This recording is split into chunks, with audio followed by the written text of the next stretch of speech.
thanks so much for being here. It's a real pleasure to be speaking with all of you this evening. I see some familiar faces. I'm just really excited. This is a nice intimate space, so afterwards, please definitely come speak to us, and we'd love to chat books and writing and get to know you better. So it's my great pleasure to introduce Christine Lai tonight and to speak with her. Christine grew up in Canada and lived in England for 6 years during graduate studies. What did you study, Christine? English Lit. Lovely. I did comparative literature, so. She holds a PhD in English literature from University of College. I was in my notes, I'm sorry.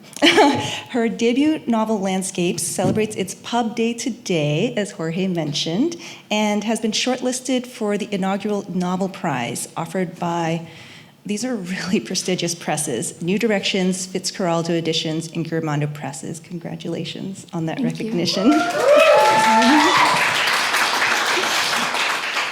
It's also, of course, been featured on the most anticipated books list this spring by Quill and Choir, Indigo, Globe and Mail, and I think this is just the beginning that we're going to be hearing of Christine Lai. So you'll be like, I remember when she launched her debut, Landscapes, at the VPL. So congrats on this monumental day. Thank you. We only have a very short amount of time, which is severely inadequate because I think I could likely spend days with you discussing the themes surfaced in this book. It's Landscapes right here and for sale over there. It's such a deeply layered, viscerally visual novel, and it ultimately revolves around two people's memory and experience of a pivotal moment 2 decades earlier. Can you share a bit about the genesis and the evolution of this project? So when I started, I didn't really have like a very clear plan in terms of where the story was going to go. I just started with the setting, so the ruinous country estate in the English countryside, and this woman with an archive that she's sorting through. So that's kind of how it started, and a lot of the ideas, including the the protagonist's backstory, all of that kind of came through the research. Wow, so you started with an image, and it would not normally, like, what this book goes into in so much detail is like, it's so deep and layered that it's just, so you interrogated the character, and this is where you arrived. Yeah, and I think the research about art and all of these images, they really kind of like led me down really unexpected paths, and so there's like this element of randomness, I suppose, to the way that the book developed. Now you'll hear a bit more in the reading, but there's a lot of art. Like, I learned so much about Western art through this book. I was just like, I read it with my iPad next to me, and I was just looking at the art. I'm like, oh my gosh, this is brilliant. So thank you for educating me and all of us. But can you tell us a bit about that research in art? Because I envision you wandering through galleries all over Europe, but I'm not sure. Actually, most of this was done online. Some of these artworks I did see in person when I traveled in Europe, but the bulk of this book, and certainly the editing, was done during the pandemic. I had hoped to make a trip during the editing phase, but just because of travel restrictions, it was just impossible. So most of it was just reading. I read a lot of academic books, so I'm very indebted to art historians, particularly feminist art historians who've written about the representations of women's bodies in Western art. And I was online a lot and did a lot of those like virtual tours of exhibitions. Yeah. I just find that so impressive because, as a writer, and the writers in the room might know, the research rabbit hole is deep, like fathomless. So how did you restrain yourself, I guess, or come out of it? It was difficult. I actually cut a lot. I think the original draft was over 80,000 words, so this is 65 at the moment. So I did cut a lot, and there were other artists or artworks that I included that were cut because I felt like these ones that were included already spoke volumes in terms of these ideas. No, they really do, and it doesn't read academically at all. I mean, it's very emotional reactions to art, which I think it's really difficult to accomplish. So it's congratulations on what you've done. I wanted to ask about the dystopian eco-future. It was like a really interesting juxtaposition. So nature and human structures are in constant tension in this world, which seems to be like in the near future. Can you tell a bit about how the world works and why you were drawn to this setting for the novel? Yeah, so when I first started, I wanted to explore, kind of the porousness between genres. And some of my models were books like Kazuo Ishiguro's Never Let Me Go, and Marlon Haushofer's The Wall, which was republished last year. And so I wanted to have these dystopian elements. But then over the course of the 6 years during which I wrote the book, the news headlines have just presented one climate-related catastrophe after another, as I'm sure you all know. So it really became less and less speculative. Yes. And I think that sense of urgency certainly increased over the span of the 6 years. I wanted to, I guess, express that sense of loss that I think we were all feeling and still feel. I didn't specify a year in the book, so the dates are very indistinct. And that was on purpose, because I just kind of wanted to demonstrate that these losses are past, present, and future. And that it's not something that's, in this kind of like imaginary realm that's removed from the real world. So I think in spite of the dystopian elements, I don't see it as kind of speculative, if that makes sense. No, unfortunately it isn't. Yeah, and I have to say, so there's these images, it's Mornington Hall's full of these beautiful books and artworks, and it was like painful for me, just the descriptions of all these records being, just eroded over time or abandoned. And I also found it really interesting how this surfaced class in the book. The catastrophe made class more evident. Can you speak a bit about that? And that's very much a narrative in the book between Penelope and Julian. Yes, yeah, absolutely. I mean, again, that was something that was partly inspired by what I was reading on the news. And, one of the early, sources of inspiration was a painting by Thomas Gainsborough that was discussed by John Berger in his seminal book, Ways of Seeing. So he talked about how this portrait of Mr. and Mrs. Andrews, so they're portrayed in their estate with the park behind them. And so Berger talked about how, this painting exposes the ways in which it's not just the land itself that is visible capital. It's also the painting itself. And so there's this kind of entanglement between owning land and possessing art. And that art is a signifier of wealth. And that's something that's often forgotten when we walk through museums and galleries. That, these objects are kind of like implicated in a long history of power and exploitation. So I really wanted to bring that into the book and look at how that would influence the dynamic between these two characters who come from very different class backgrounds. I hope I've whetted everyone's curiosity. I think this is a really good time to hand it over to you to do a short reading. Sure. So I should probably explain a bit the structure. So the book is structured like a triptych. So there are these three parts that speak to one another. So the first part is takes the form of a diary that is written by Penelope, the protagonist. And the second part is a more traditional third-person narrative that follows the pattern of a travelogue, and that's told from the perspective of another character. And interleaved between these chapters are essays on art history and art criticism. So I'm just going to read from the beginning of the book, and this is the diary that is written by Penelope, the protagonist. 1st of September.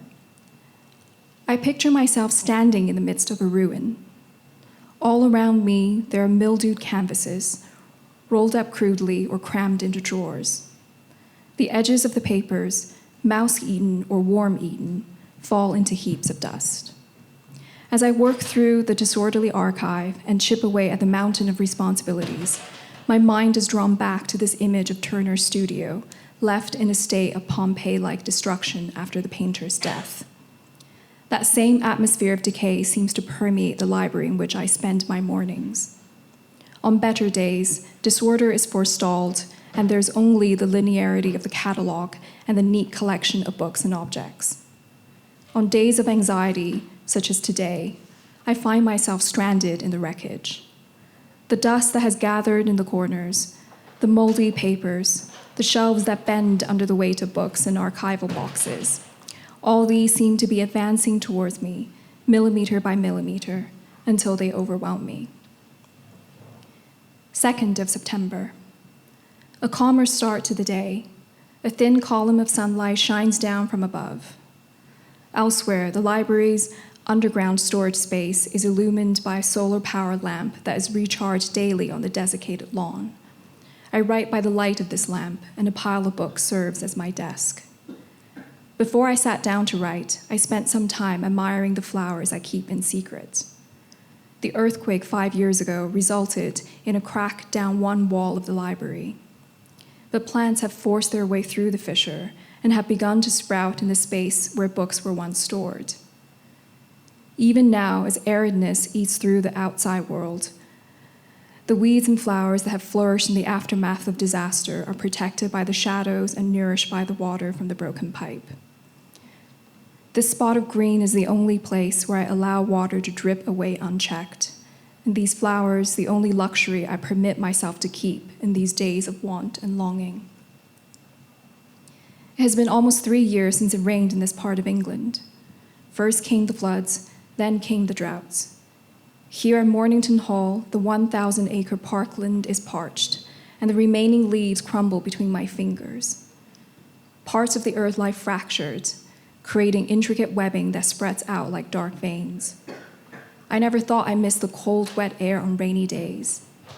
We now count in milliliters, careful not to exceed the amount of water the government has allotted to the house. The small bottles we pass between us are not only tools of survival, but also mementos of a past that recedes further and further with each passing month. I'll just stop there. Thank you. I listened to the audiobook, and it was this lady with this really posh accent, but I like hearing you read it. I think they're both really good. But yeah, she's great. She's really great. So you decided to listen to it? I listened to a part of it, and I listened to the audition tapes. Oh, what? You got to pick? I did. I did. That's amazing. Yeah. I thought, so there's 2 voices, and one of them is like a male voice as well, and they were both really good. They were both really good. Oh, that's amazing. Yeah. Okay. And they're both Canadians, actually. They are. Well done. Yeah. Thank you. Thanks for doing that, representing. That's wonderful. So yeah, I'm really glad you mentioned the multiple kind of texts, because that's what my next question's about. It's, as you mentioned, it unfolds in diary entries by Penelope, who you just heard from, and more traditional narration of Julian, who's the other character, and there's also scraps of art history critique and archival notations. Can you share a bit about how you built this narrative? Like, was it an additive process? Did you have like one that started you off, and why did you choose that? The very, very first draft was a very traditional third-person narrative, and I just felt like it didn't really work, and I began to read more books that play with form, and so form is something that's extremely important to me. That's kind of how I always start a new project now, is by thinking about form. Nice. So I've always been, interested in novels that include kind of epistolary parts, or that kind of shift perspectives. So I'm thinking of Kay Zambrino's Drifts was a big source of influence, and another novel is the novel by the Austrian poet Rainer Maria Rilke, and that novel it was a hybrid text where you have these like prose parts that was narrative, but then they would kind of suddenly slide into essays and then slide back. So I kind of wanted to emulate that in some ways, and I think that the novel is very capacious as a form in itself, and it can include all of these things. So I wanted to kind of experiment a bit. Yeah. I just find it just so bold as a debut to, because they're really different forms to a bit of art history essay, the diaries and so on. So I really admired it, and it worked seamlessly, which is why I was really curious, like, how did it build together, and it also kind of really contributed to that unsettled feeling to the narrative, which I liked a lot as a reading experience. So you mentioned a little while ago possessions and land, and I was really curious about that as well, because Penelope, who writes the diary entries, and Julian, who's kind of like a pretty big figure in the book, and even some side characters such as her partner Aiden, Alex, who's a visitor on the property, and her father, they all take really different approaches towards the act of possessing and possession, be it of art or objects or houses or people, and ultimately even of memories. Could you share a bit about kind of how each of those characters, how some different approaches you took towards possessions and possessing, and how they related to that character's memories, if that's like not too late, because it seemed like there was a relationship between possession and memory. And that's a really interesting question. Oh, you can just answer one part if it's like too much. I definitely, saw a difference between Penelope and some of the other characters in terms of how she approached possession and her relationship with these objects and these artworks. And people. She wanted to possess people. Yeah, so I think for her possession is something that happens through comprehension, through understanding a person, an artwork, and that is her way of, I suppose, staking a claim on something or someone. Whereas for Julian, possession is much more of a physical experience. It's sort of possession through force, and that's kind of revealed through his relationship with Penelope, certainly, but also through his relationship with the artworks that he owns. And I just thought, again, it was just really very clever how you also depicted other characters and how they related. Aiden has a very different approach towards possession, like he has almost like this urge to like share and give it all away. And I think that in the case of the Aiden, it's almost a sense of shame, because he comes from tremendous privilege, and I think another aspect, that's related to the kind of eco-criticism, as I was trying to look at, what does it mean to bear witness, and what does it mean to live in this time of catastrophe? And I think that the way that he responds to that is he feels this need to kind of like get rid of all of these things that he owns, that he was born into, and in some ways it's kind of the opposite of certainly of his brother, but also of Penelope. And did you set out knowing these approaches, or did the characters kind of like reveal? They definitely reveal themselves as I kind of wrote. It's fascinating reading experience. So kind of the dark heart of the novel, I guess, is the long history in Western art of fetishizing or even elevating violence against women. The art described evolves over time, as you mentioned, ending with discussions of more modern representations, primarily by women. What are some considerations that you wanted to surface on the impact and legacy of the artworks described in the novel, as well as the acts of viewing, owning, and curating such pieces of art? Yeah, I mean, I think that there is definitely an ethics when it comes to looking at certain artworks. And it's something that is not commonly discussed, I think, at least not in most public spaces. Like, for example, a lot of the museums and galleries that own some of these artworks, they don't acknowledge the fact that the subject depicted in these paintings are very problematic. And I know that one exception is the Isabella Storer Gardner Museum in Boston, which owns the Titian, and that's one of the most famous Titian paintings, The Rape of Europa.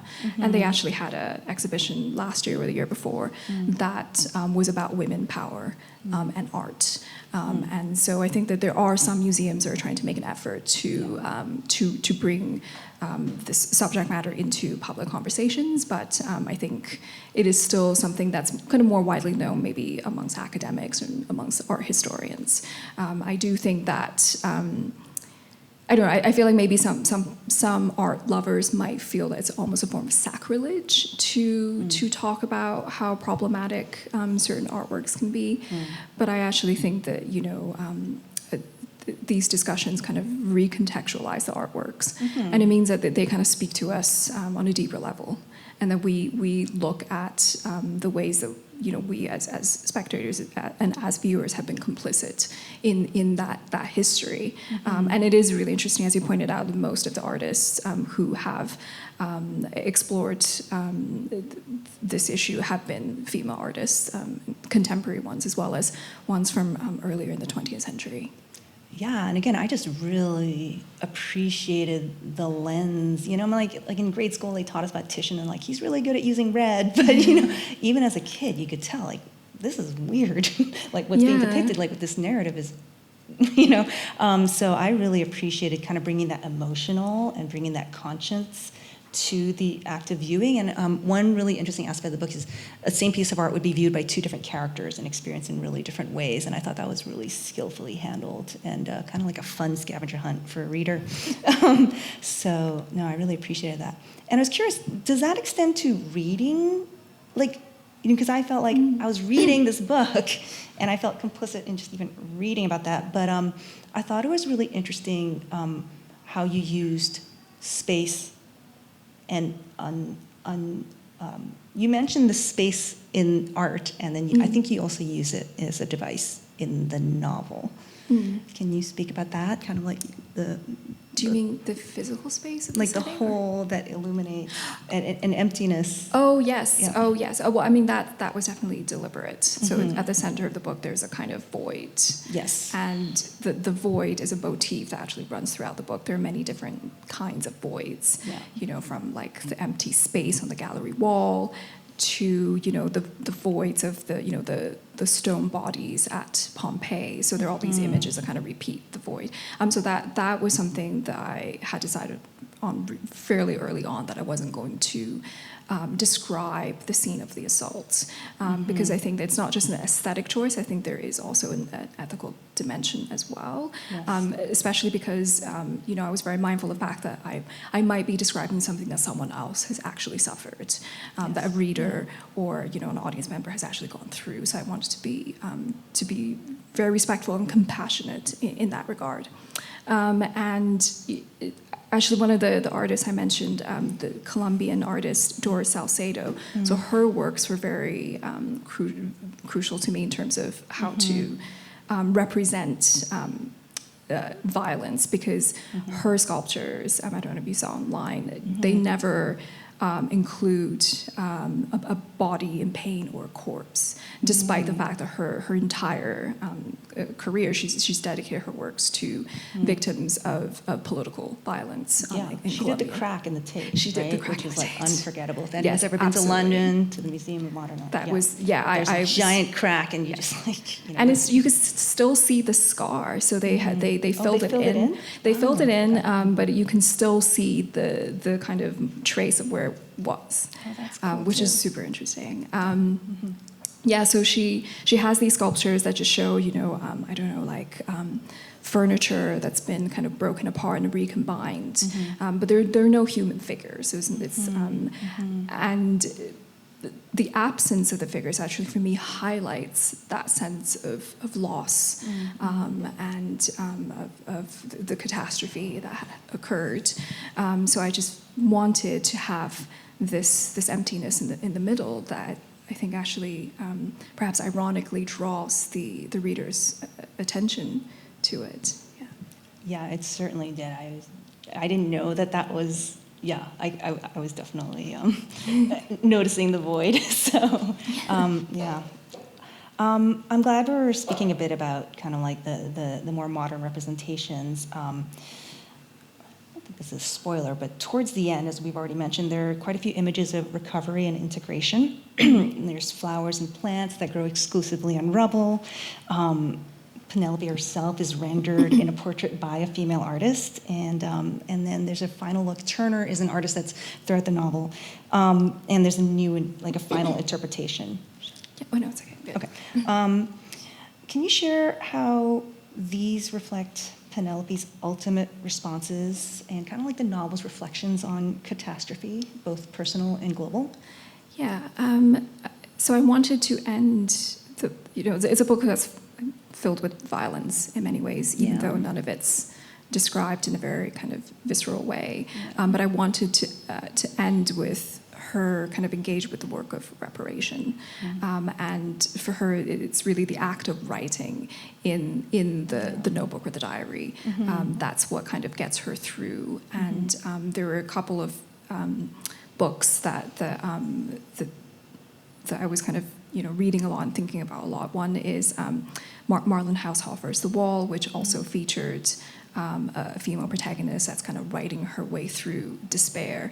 And that also has a dystopian framework, but it's really about what it means to survive, and it's about the companionship of animals, and it's about the need to kind of renegotiate our relationship with nature. So that book was thematically very important to me. And another book that was important was Louise Bourgeois' works in her diaries. So she kept 3 different diaries. One was written, and one was filled with drawings, and one was on a recorder. And she has written about how art is a form of exorcism, and how it's a way of moving the self beyond the past and beyond these experiences of pain. And that once the work is done, so once the book is written, once the artwork is completed, then the self is kind of repaired, as it were, or is able to kind of move on. So at the end, a lot of these images of I guess the plants regrowing also speak to that theme. Amazing. We've covered a lot in 25 minutes. You've been thank you so much for sharing. Thank you so this much. Work and these thoughts, and thank you.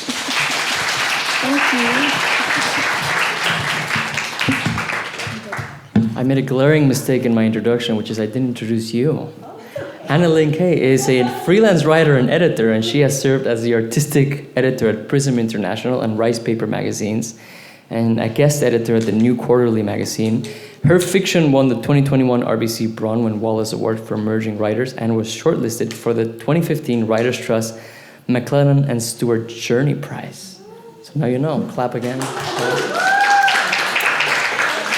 So we're off to the second portion of the event, which is the author readings from this wonderful anthology, and Anna is going to kick us off. Yes, let's do it. Hi, everyone. Thank you. You're all amazing. This has been a lot of fun so far. And thank you, Jorge. I forgot to thank you too, but it's really special to be here in this beautiful room and with this gathering of writers. It really means a lot. So thank you, and thank you for the whole Uplift series and just everything the library does for our city. It's just an honor to be here. So it is my great pleasure to introduce our first reader from this anthology, which is celebrating its book birthday along with landscapes, Isabella Wang. So I first met you, Isabella, at a Lawrence Hill event when you were still in high school. And this was, even then, your passion for the literary arts and creating community was so clear, and your current bio certainly reflects this. For those of you new to Isabella's formidable I wrote this, but I don't know how to pronounce it, oeuvre. In a few short years, she has authored the chapbook on forgetting a language and her full-length debut, Pebble Swing, which is completely beautiful and sadly on my nightstand, so I can't get her to sign it tonight. All the while completing her higher education. Amongst other recognitions, Isabella's been shortlisted for ARC's Poem of the Year contest, the Malahat Review's Far Horizons contest, the Long Poem contest, and she's the youngest writer to be shortlisted twice for the New Quarterly's highly competitive Edna Stabler essay contest. You also can probably see Isabella's poems on our local buses, so keep an eye out for those. Basically she's everywhere you look. She's been in over 30 journals and 3 anthologies, and what I love the most about your writing, Isabella, is how you bring Chinese language into the craft in such an organic manner. Isabella's also something of a linchpin for this anthology, which takes its title, The Spirits Have Nothing to Do with Us, from a line in her wonderful story, Coal Flowers. Not only that, editor Dan K. Wu has dedicated the anthology to her, which I had the great pleasure of telling her she didn't know. When I asked him about this, Dan sent this reflection. I wanted Isabella to see her name in Chinese there at the front. It's beautiful, everyone can see it, everyone will be able to find it and remember it. I knew I wanted to take the title from Isabella's story, I just didn't know which line it would be, and I thought about her when I was going to do this anthology. But why? She means different things to different people, and of course she means something entirely different to herself. You can get to know her either close up or from a distance and ask yourself, what does she mean to you? So we're all about to get to experience that. The format for this part of the evening is, since we couldn't fit all the authors up for a Q&A, we're going to do a collaborative intro and Q&A. So we introduce each writer and we ask them a question, which I'm about to do now. So Isabella, before you read, could you share a bit about what are coal flowers and what draws you to them? Everyone, please give Isabella Wang a warm welcome.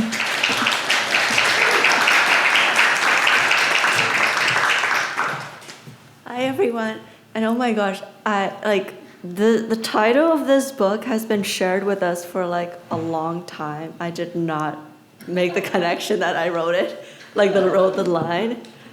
I did not actually know this was a line in my story. I quite like it now. But wow, I was really shocked when I saw the dedications today. It just meant so much. And of course, Dan was the first person who reached out to me about fiction in an anthology, and it's just been the most lovely time working with him. In terms of coal flower, it is kind of common in mining families.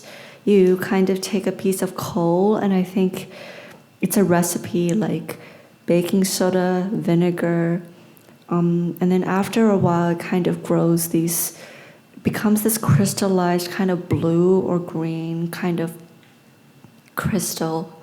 And it does, there are kind of crystal flowers that form from them. And so it's kind of commonly used as decoration. I guess turning something that's more mundane and in this story deadly into something that's beautiful. And so a big portion of the inspiration and research for this book came from a book of poetry. Can't remember the name now, but it was kind of poetry about incidents in my hometown, Shanxi, and also in the US and Canada about just the dangers and precarities of working in the mining industry. And so this story takes place in actually a fictional city in China. And kind of to contextualize the place, I'm going to read. It's about a 13-year-old girl who left her hometown, her rural hometown, to join her parents, who are migrant workers, to the outskirts of an industrial city to work in the coal mines to kind of make money. And in the story, she loses her parents and everyone living where they were because they weren't seen as priorities to be saved, their demographic by the city. And so what I'm going to read is kind of sections in the aftermath of that. One talking about the conditions of the work site, and one, if I have time, just a little excerpt about her then kind of taking the role of her father to navigate the industry by herself afterward. Our industry is well equipped for incidents like last night. Firefighters are constantly getting called to assist on site at the mine with what Mr. Han, the maintenance superintendent, calls tragic mishaps. The job is considered too dangerous for women and children under the age of 15, so only Baba had sanctioned to descend into the pits. Ma and I cleaned the lunch and restroom facilities. Upon instruction, we drove trucks to receive equipment being delivered to the colliery and transport large allotments of coal and debris to a temporary reserve. The remains of the Earth's deposits are being slowly emptied out, hauled away by barges along the coiling spine of the Yangtze River. Women with husbands are tasked with another job, which is to remember the telephone numbers of the district office, the state office, and the mine rescue station.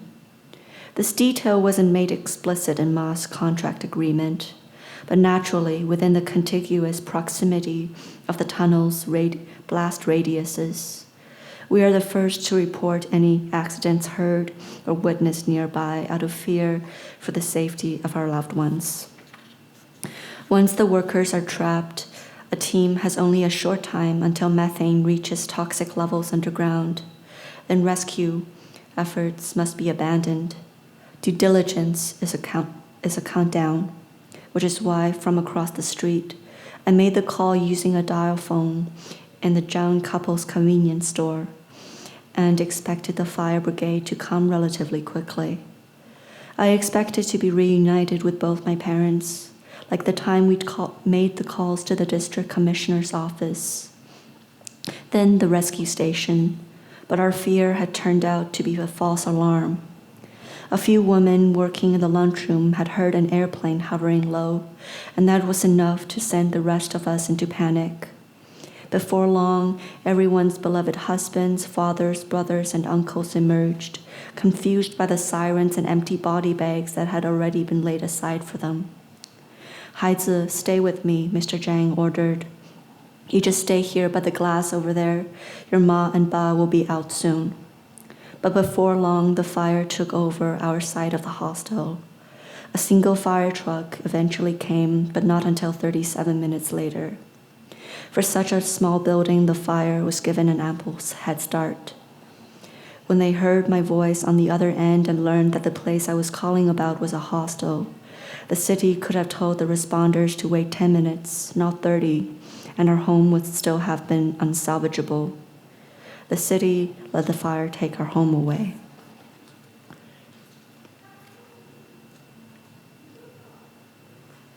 There it is. And here she is trying to now find, take the place of her father. I walked to the mouth of the mine shaft and waited for them there. I didn't want to interrupt their discussions. I also couldn't go to the facilities and join the other women because I had yet to get my face dirty, and they would recognize me easily. The girders of the railway track led a straight path into the tunnel's dark depths. The transportation carts sitting on top of them were red and rusted. From the entrance, I could only see so far into this cleft of the mountain that I was not sure what its walls, its muscles remembered. I thought Baba was a good man, but in that moment, I realized that despite his stories, there was much about the way that his men talked about limestone and ventilation that were unfamiliar processes to me. I didn't know the extent of the impact Baba had left. If I rode on one of these carts and descended into the coal heart of the mountain, would its muscles sense my coming as a repercussion of my father and flinch?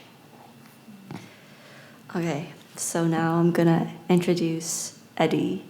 And I met Eddy today, but yes, I heard that he yesterday moderated an event by an author whose book I was really excited about.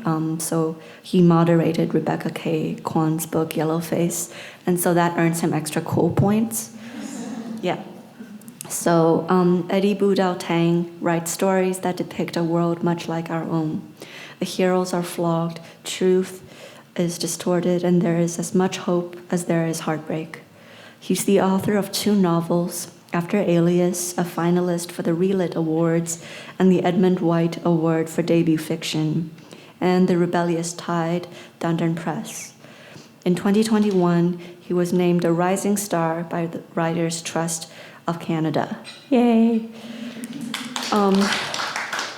His short stories can be found in Joyland, Yoke, Gertrude Press, and the G&LR, as well as in Queer Little Nightmares, an anthology of the monstrous fiction and poetry, Arsenal Pulp Press. He lives in Vancouver with his husband, where he is currently writing his next novel while listening to the language of birds from his balcony.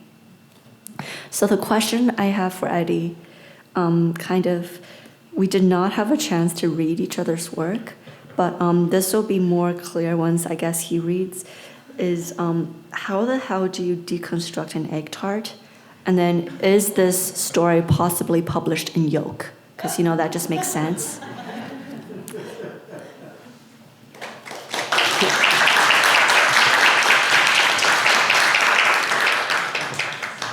Thank you, Isabella.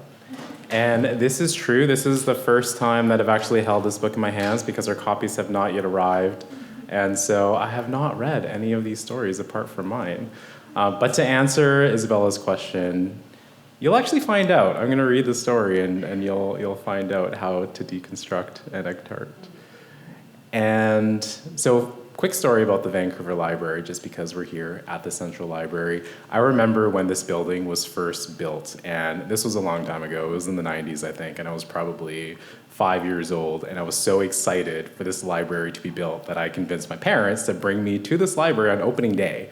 So I was here the very first day that it opened because I was that excited for a library, and here I am speaking at it. So it's a special moment for me. So I am going to be reading from a story. My story is about second-generation Malay.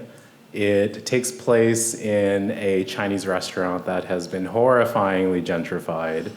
And as I was writing this, I was thinking about how, neighborhoods and restaurants, people and cultures can be gentrified based on the things that they aspire to.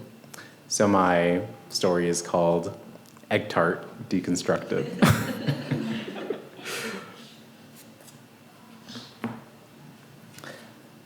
Indifference is something Michelle feels often without realizing it.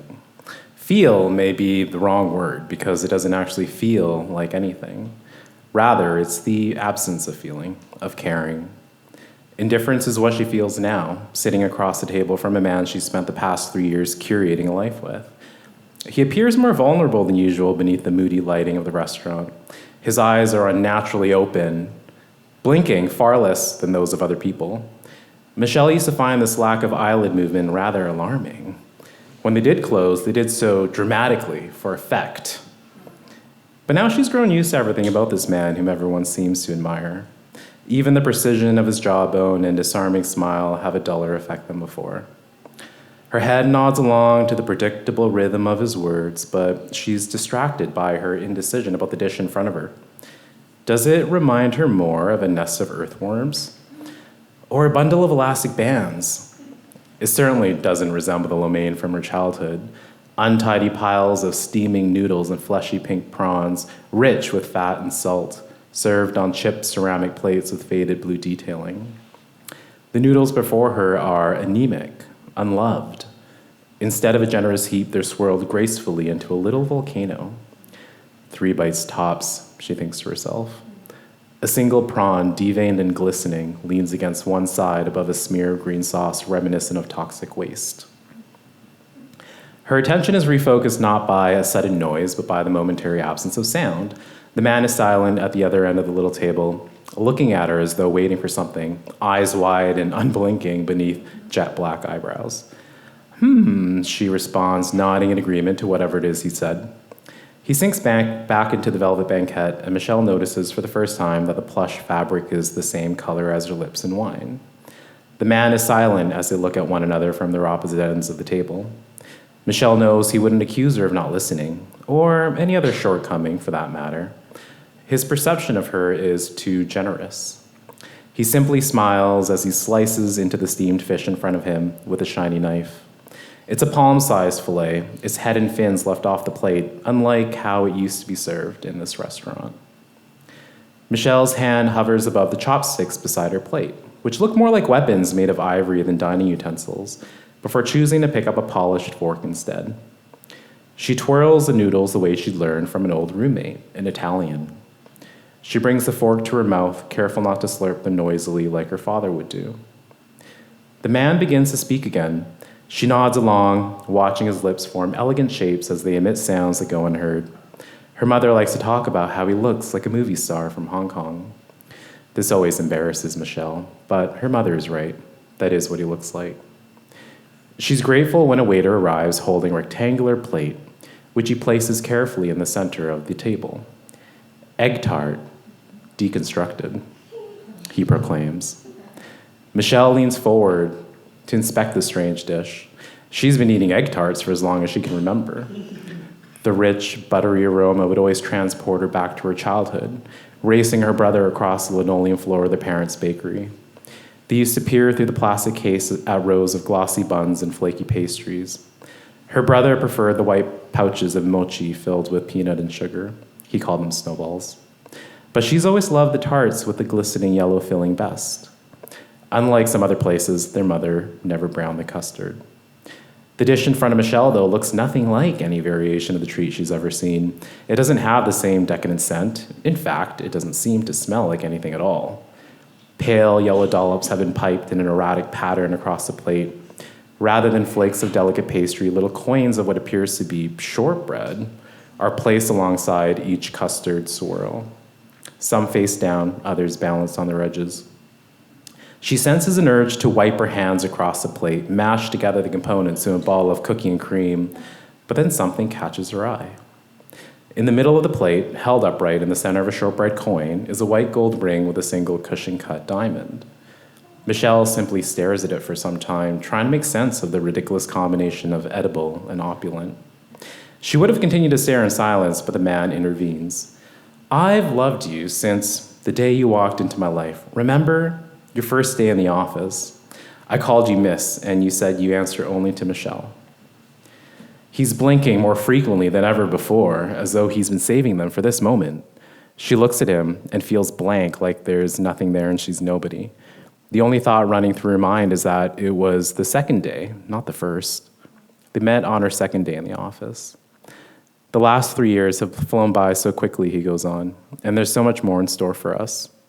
When I think about my future, and I think about it often, I see you there beside me. There's no version in which you're not there." He pauses, then leans forward and takes both her hands in his. She doesn't move.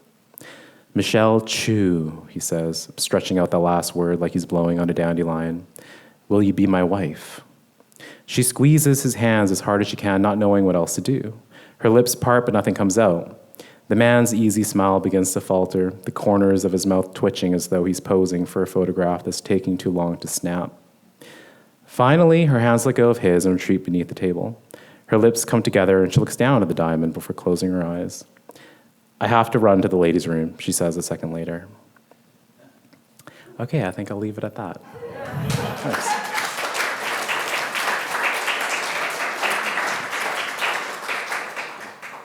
Does that answer your question, Isabella? Yeah, but the part about yolk. Oh, it was not. Egg-related. No, that was a different story called Lucky House, which incidentally is also kind of about a Chinese restaurant. So I like to write about Chinese restaurants, evidently.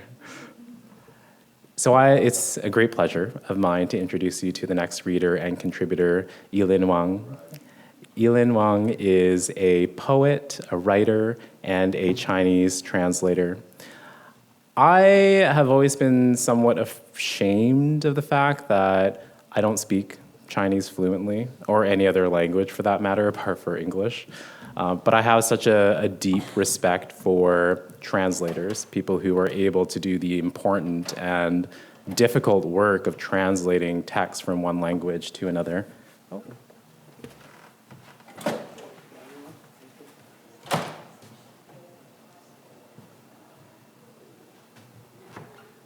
And I have such a respect for translators that I even married one. He's sitting right there in the back. But he doesn't speak Chinese. So, French and English. He's embarrassed now. So, there is a marriage proposal in my story, and one of the subjects that's examined in Yiling's story, Fault Lines, is sort of the pressure, I guess, of being married. So I'm interested to hear from you, Yiling, what inspired or compelled you to explore this subject in your story. So please help me welcome Yiling to the stage.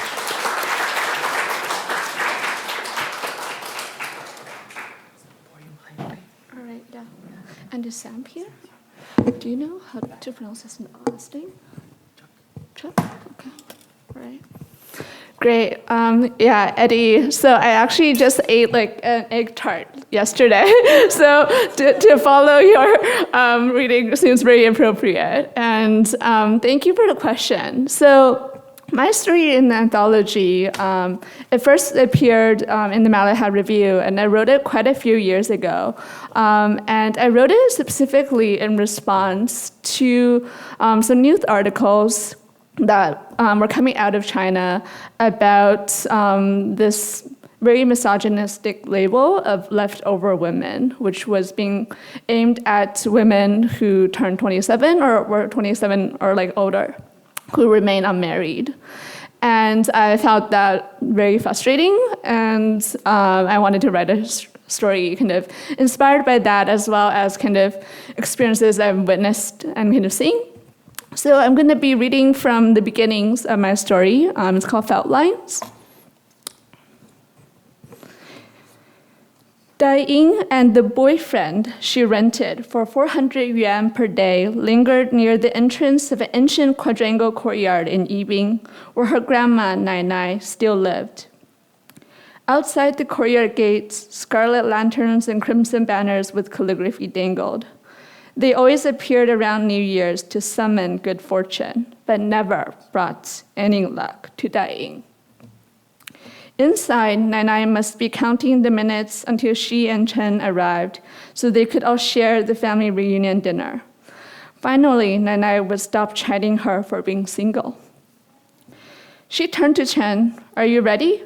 He was dressed impeccably, his shirt buttoned to the top, his tuxedo pants ironed and straight. But he was owning her high school classmate, a partner in crime. "Don't worry," he said. "I've got plenty of experience with visiting in-laws. Follow my plan. I know Nai Nai better than you. If not for me, you would have had to hire that college kid or the 40-year-old creep who wants to date you. You need my help. You're a damsel in distress. And you are my employee." Dai-Ying rolled her eyes. Other girls might fawn over a guy like him, well-dressed and eager to help, swooping in to save her like a warrior in a martial arts novel. But she chose him only because he was an old acquaintance, more trustworthy than a stranger. She squeezed Chen's palms with her sweaty hand. 2 years ago, she would sneer at people who hired a fake date. But then she turned 27 last year, and as soon as she reached that age, Nai Nai began to call her a senri, a leftover woman. Then Baba passed away. Nai Nai scoured the city for matchmakers, ordered her to attend dozens of blind dates, and dragged her to visit marriage markets. How could she bear to date, however, with Baba gone for less than a year, his body still unrecovered, unable to be buried and put to rest? Do you want to be alone like your father? Nai said. Bring someone home. It was his final wish. As New Year's loomed, Dai-ing finally hired Chen, trading money to put on this show of love. Chen led her forward and pushed the courtyard gates open. Across the courtyard, near the open door of the living room, Nai sat in a rocking chair. She looked like a fragile paper sculpture. Her skin was even more wrinkled than before, her hair white, no longer pepper gray like last year. The old woman tried to stand up, but her knees shook, and she leaned back to steady herself. Dai-ing ran to Nai's side. Be careful. Walk slowly.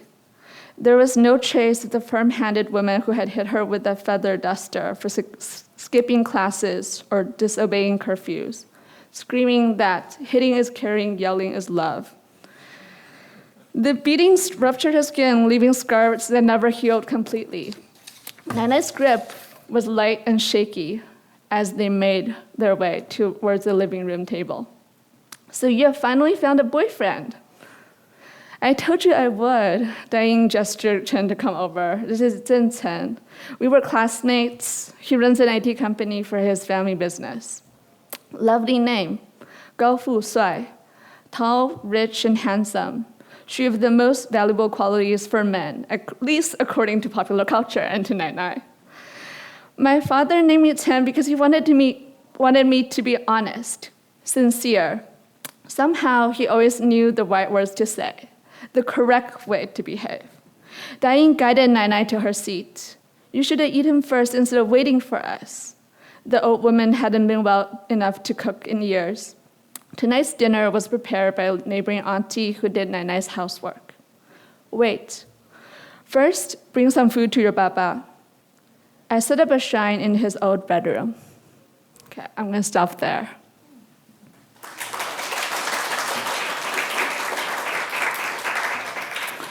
So it's my pleasure to introduce the next reader, who I actually haven't met yet. So Sam Cheuk is a Hong Kong-born Canadian author of 2 books, including Postcards from a City Burning, a short story collection set in Hong Kong. So my question for him is about the inspiration for his story and the role of Hong Kong as a setting and kind of in his work. Yeah, so let's give him a round of applause.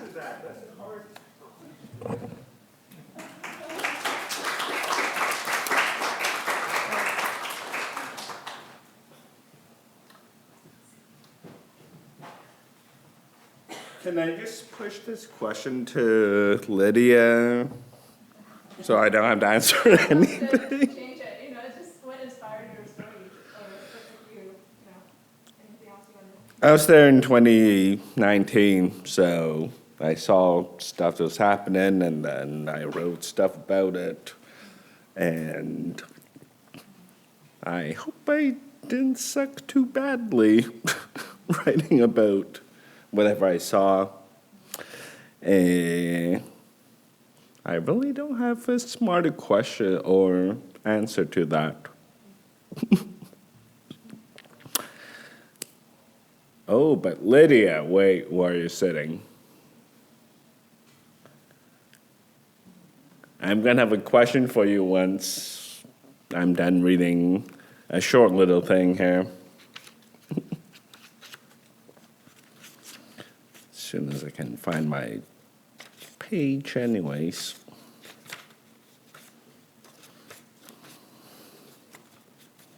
I'll find it one of these days. Man, you know it better than I do.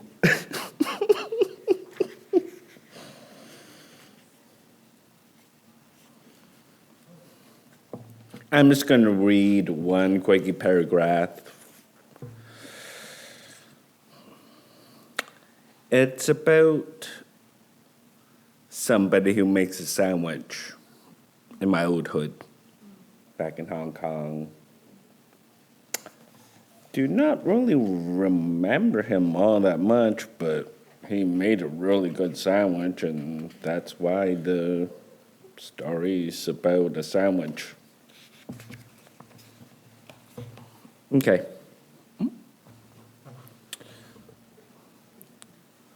Around the bend before the sandwich place was an old man who owned the bigger of the two general stores in the village, always with a wall-mounted fan on him, all 4 seasons, a tank top tucked into cheap dress pants. I'm pretty sure you guys can imagine that in that old school way. Anyway, usually with a belt, like every man over 60 used to do, with the exception of laborers. Who would roll the top above his pot belly during summertime. He was always chewing on a string of dry squid. "You want some?" he would ask. Whenever my cousin and I chased one another in some sort of game. "Now get out of here." After I took a few strands out of his bag. In those days, I would go there, buy beer and cigarettes for the uncles. With the change left over, I would buy a schnapps, cream soda, and whatever candy that caught my eye. And whichever uncle I was closest to post-delivery caught up eye and, oh, wrong line, sorry. And whichever uncle I was closest to post-delivery, close delivery, would smack me on top of my head and joke, "You don't steal from a loan shark, you idiot." Who came over for card games and shot the shit back in the village they grew up in. When we were playing card games and shot the shit back in the village we grew up in before we grew, before they moved to residential high-rises built above shopping arcade uphill or to another district on the island or across the strait altogether. I'm not going to fill in what comes before or after the story, but something along those lines.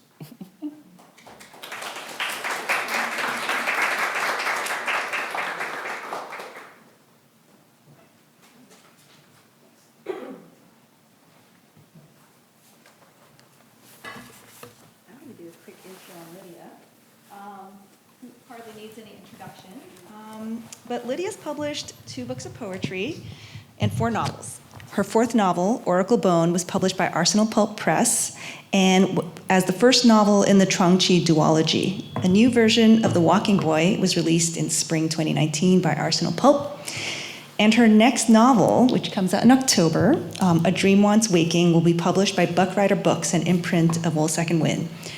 She lives and works in the traditional and unceded territories of the Coast Salish peoples, known by its colonial name, Vancouver. And a little plug, in October, I'll be having a fireside chat with Lydia, which is my great honor to talk about her new novel. And that will be online, so you can watch it in your PJs.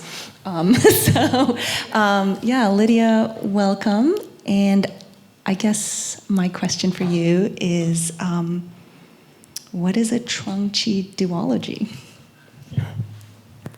Chuangqi is to transmit the strange. It's a trope that was there in traditional Chinese storytelling. So there were these tales of strange happenings, creatures, fox spirits, ghosts. So I wanted to say that today I got the several versions of a cover for the novel. So I was very excited, and there was one that I really, really love. So there's that sense of it becoming, very real when you see covers happening. And it was Woolsack, and when it was Dan Wu who reached out to me to contribute a short story for this anthology, because I had already this novel had been already accepted for publication this fall. So that's really nice to get that exposure and that invitation to write a story for this anthology. So I'm very honored to be in the company of everybody in this great book. It's very exciting. And thank you to the library, thank you to Jorge for hosting us. And I just wanted to say a little bit about this story.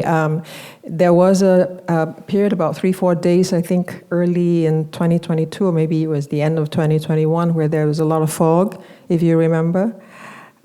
So this story is called Foggy Days, Foggy Ways, kind of a cheeky allusion to somebody in government who alluded to sunny ways. But we have a story here called Foggy Days, Foggy Ways, and the protagonist is a 9-year-old, and I'm not going to tell you a whole lot about her, except this is set in a neighborhood in East Vancouver, very East Vancouver, and it's during COVID time, and it's related somewhat indirectly to COVID in a way, because it affects her, Vanessa, and there is a song in there that I'll attempt to sing a little bit, be my singing debut in the literary reading. But it's actually, don't worry about how good it sounds, I say to myself, but it's actually a song that was the song that I learned when I was a kid, and these are the children's songs that you get when you grow up. And everybody clear out now before I read the story. Okay, so it's a Southeast Asian, it's a Malay, Indonesian Malay story song, and it's about a cockatoo and an old woman. And it's very interesting how this song becomes central in the story, because Vanessa realizes there is somebody who knows the song, and she seeks the help of this person. So I'll just read this excerpt. Can you hear me okay? Okay. Vanessa turned in the direction of a luscious-sounding operatic voice. The singer was walking toward the park from half a block away, swinging her arms vigorously at her sides. The Malay song was familiar, a song about a white cockatoo on a windowsill watching an old woman with only 2 front teeth left. Vanessa smiled. The voice drew closer, then passed by the bench where Vanessa sat. There were many Asians in the neighborhood, but it was the first time she ever heard someone other than her mom sing Burong Kakak Dua. What a badass delivery.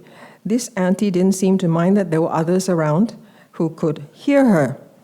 The auntie strutted up and down the length of the park, her blue surgical mask like a flag waving at Vanessa from her wrist. She was definitely older than her parents. She started to do a kind of funky chicken dance while she sang. Burong kakak tua, hinggap di jendela, nenek sudah tua, giginya tinggal 2. Vanessa decided that she would follow along.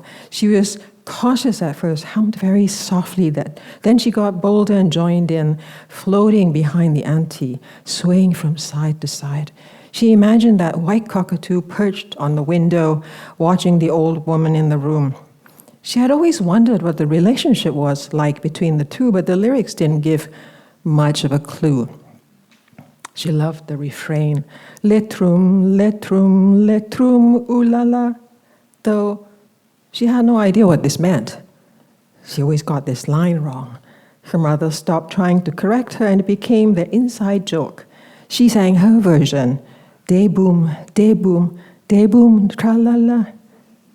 The auntie came to a halt and turned around. Who's following me? She squinted into the fog. Vanessa felt nervous and thrilled at the same time. So far, in the 24 hours since she'd left her physical body, no other human had noticed her. This auntie must be special. She drew closer and spoke in a timorous voice. Auntie, can I ask you a favor? I need your help. You lost? Aren't you supposed to be in school? Why is your voice so soft? School is where I got sick. It's why I'm not going back. The woman frowned. Your parents okay with that? That was impossible to answer. Hey, Auntie, I have something to tell you, but I don't know if it will spook you. Hey, you got same accent like me, eh? Vanessa brightened up. Yes, my parents grew up in Singapore, but I was born here. Come a bit closer. I can't see you so clearly. The woman waved her hand at Vanessa and put her mask back on. Vanessa floated closer until she was about 2 feet away. What's your name? Vanessa, she answered. And you, Auntie? Call me Auntie Gyok Ken. Auntie Gyok, nice to meet you. This song is one that my mom taught me. The woman nodded approvingly. You live in the neighborhood, right? Vanessa nodded, feeling awkward again. She wasn't really living. Well, what could she say? Wow, you're not wearing masks. I suppose it's okay given we're outdoors. Don't know if fog made difference to virus transmission. Don't worry, Auntie. I can't infect you because I'm already gone. What do you mean, gone? There were really no words she could use, so she might as well show Auntie. Vanessa pointed to the hole in her throat. Maybe the fog had rendered it more difficult for Auntie Gyok to notice it. Auntie Gyok squinted hard at where Vanessa pointed.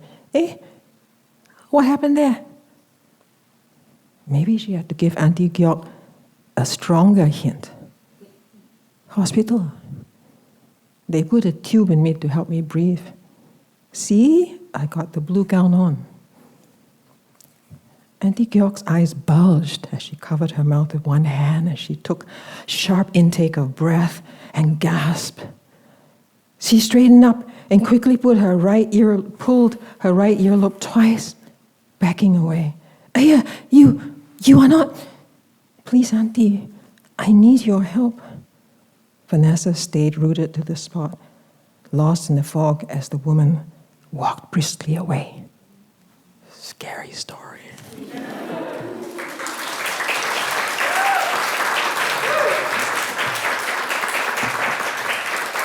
Okay, thank you very much. Of course, you have to get a hold of a copy to know what happens. Jorge had already introduced Anna, and I will read the bio again. Anna Ling Kaye is a writer and columnist. She has served as artistic editor at Prism International and Rice Paper magazine and guest editor at the New Quarterly. In fact, my strongest memories are of Anna and her connection to Rice Paper, because Anna once asked me for a story that was very scary for a contribution to the feminist issue. So I thought I was quite kind of impressed by Anna's ability to tolerate the story. Kaye's fiction has been a finalist for the Journey Prize, CBC Short Story Prize in Penn Canada New Voices Award, and won the RBC Bronwyn Wallace Award. A third culture kid of mixed heritage, Anna is grateful to live in Vancouver on the traditional and unceded homelands of the Musqueam, Squamish, and Tsleil-Waututh nations. And I guess my question to Anna is about the story, how it came about, and what led you to write the story that you will read from. Thank you.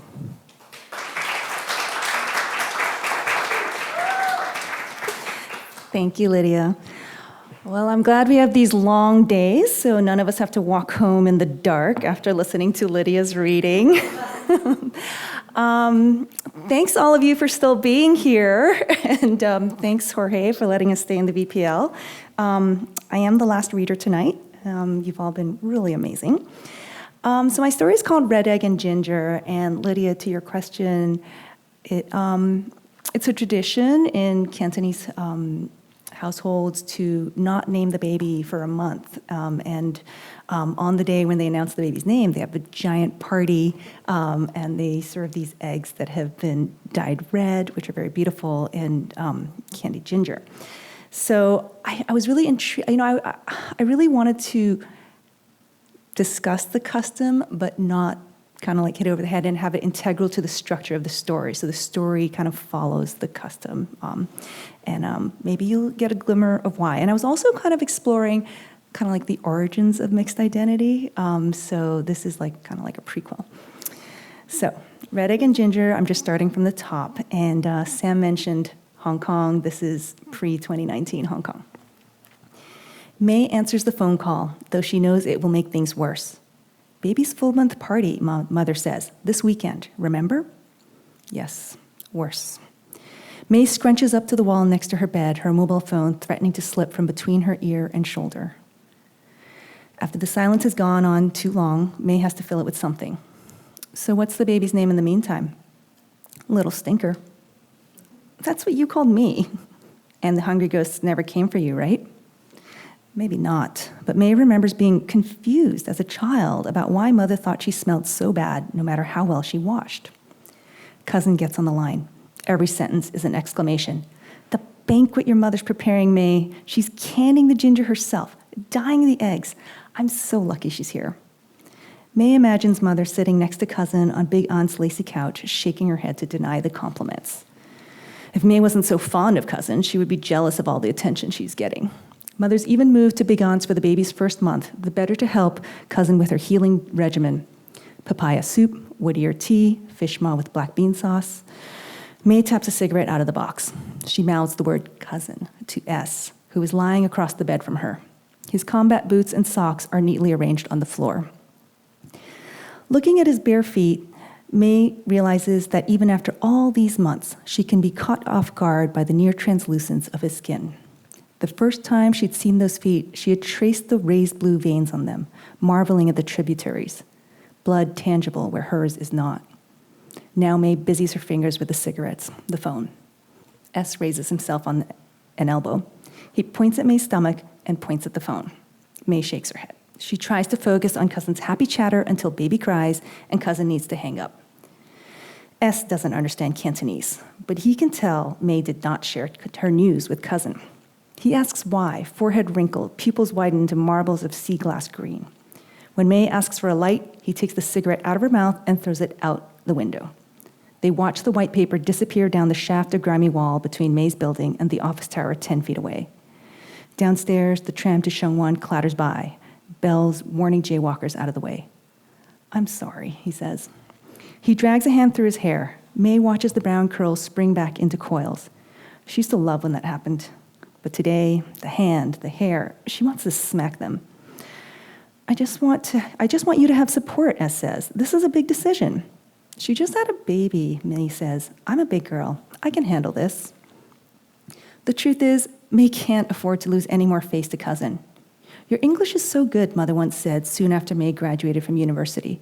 Why don't you work in private banking?